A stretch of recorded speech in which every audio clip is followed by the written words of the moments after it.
c'est le Qui en a besoin département, parfois aussi. à la fois le département le plus jeune de France métropolitaine, celui qui accueille des populations de toutes les origines, de toutes les couleurs du monde.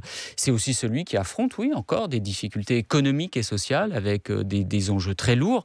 Et donc, ça permet de donner un projet qui rassemble, qui fédère et qui nous aide à donner plus d'attractivité et de changer notre image parfois négative. Est-ce que vous entendez justement les détracteurs de cette organisation pour les Jeux Olympiques à Paris? On sait que l'organisation de ces Jeux, c'est à peu près 6 milliards d'euros. Quelques gens disent qu'il serait peut-être utile de les mettre autre part, par exemple. D'abord, les projets dont on parle, c'est des projets qui vont être utiles aux habitants de la Seine-Saint-Denis. Moi, on va accueillir, si Paris obtient les Jeux en 2024, la piscine olympique. J'ai voulu qu'à l'occasion de ce projet, on ait en même temps un projet de construction et de rénovation des piscine accessible aux habitants. Parce qu'il y aurait quelque chose de paradoxal en 2024 à accueillir la piscine olympique et en même temps dans cette situation où j'ai un élève sur deux qui arrive dans les collèges de Seine-Saint-Denis qui ne sait pas nager.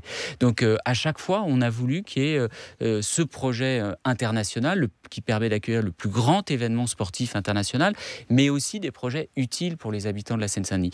Et vraiment, dans la manière dont on a conçu les projets, à la fois de logement, d'équipement, de transport, d'aménagement d'espaces publics. Il y a cette idée que ça serve à la quinzaine olympiade, mais que ça serve aussi aux habitants de la Seine-Saint-Denis.